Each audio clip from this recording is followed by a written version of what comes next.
All right, welcome out to Fairview Park Hospital, ladies and gentlemen. We have Dr. Lockett here, a pediatrician throughout Middle Georgia. Dr. Lockett, welcome to you, sir. Thank you very much. Okay, so would you tell us a little bit about yourself, Dr. Lockett, maybe about your family, about where you practiced medicine, where you studied? Sure. I moved to the Georgia area back in 2012 and have worked extensively throughout several different parts of Georgia.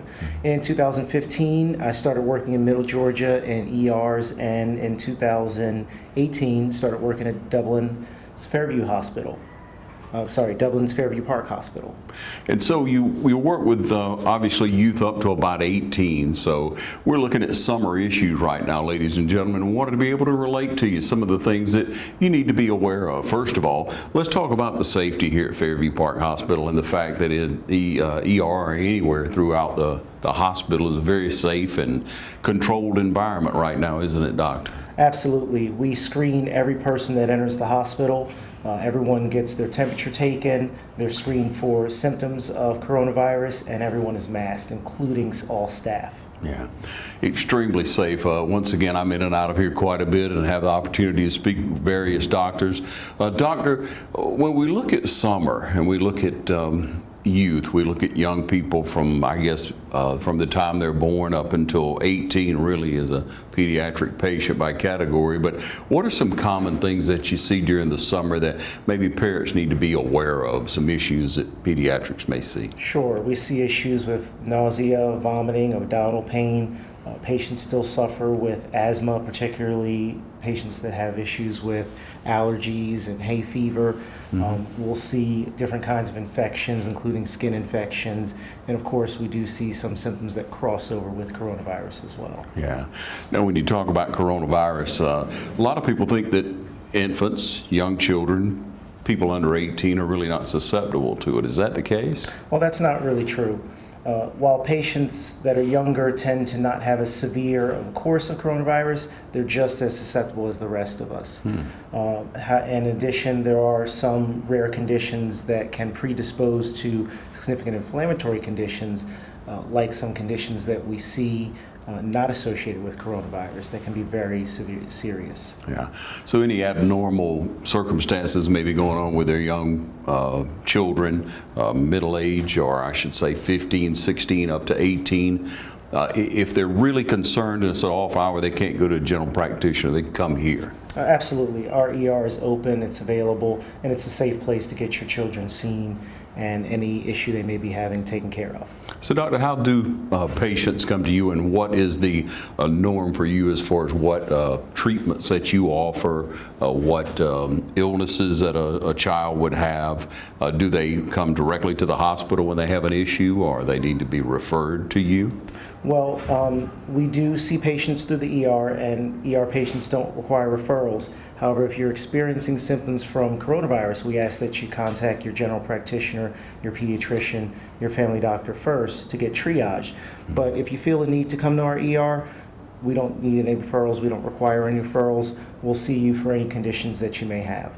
We have a pediatric surgeon on board. We can handle surgical conditions such as an appendicitis, severe abscesses. We take care of infections, we take care of vomiting, diarrhea, nausea, trouble breathing, the whole gambit. Yeah. Dr. Lockett, you work throughout Middle Georgia. You deal with a lot of patients. What are some of the more common things that you address as far as your practice? So here in the hospital, we see children from birth to around 18. We take care of the newborns in the nursery. We take care of the patients on the floor who are admitted for overnight observation or who need any extensive testing. I myself have taken care of patients in the ER dealing with fractures, dealing with any of the conditions we talked about before as well. Yeah. So you say fractures, any kind of, dislocation from a fall, anything like that. I guess, we're not really structured in the summertime quite as much. We get to get out and have a good time. Family just kind of has a flexible schedule. we really enjoy it, but that can lead sometimes to accidents happening. And so once again, we would encourage you to call on Fairview Park Hospital for whatever the measure may be, but especially if you have during an off time, you need the emergency room, you need to come in. There's always someone in the pediatrics to be able to help you, like Dr. Lockett here, be able to come in and specialize for your child. It's not a general practice, it's something specific that can help your pediatric patient. Doctor, any other advice maybe you give parents in going forward, just some mistakes maybe that are common for parents during the summertime, some things that we may fall prey to? Sure. I mean, one of the things we always emphasize during the summertime is water safety, making sure that kids are properly supervised around the pool, that, the gates to the pools are locked so the smaller children aren't wandering in, things like that. That's kind of one of the things we really emphasize in the summertime. We emphasize safety. We want kids out there exercising. We want them having a good time. We want them relating with their friends. Being out in the open spaces is a way that they can kind of spend time with their friends. And so we recommend that, if you're riding a bicycle, you're wearing your helmet and things of the sort, just making sure we're taking precautions to be safe, that kids are monitored, that they're supervised. Yeah, we hear a lot about skin issues about melanoma, about things that from an early age. I'm told that it really affects you later in life if you're exposed to sun, especially as a young child. Absolutely. Some of the research that's coming out in recent years has shown that having one bad sunburn can increase your chances of skin cancer. So wearing sunscreen, staying out of the sun in the middle of the day, the hottest portions of the day from around noon to about 2 or 3 in the afternoon, staying out of direct sunlight and getting in that shade is helpful.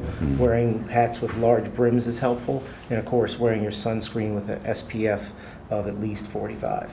All right, great advice. Any issues that you may have, ladies and gentlemen, with your children, you can always count on Fairview Park Hospital. Dr. Lockett and the entire staff here are ready to serve you. Again, it's an exceptionally safe environment, and it's a place that you can count on. Thank you, Dr. Lockett. Thank you.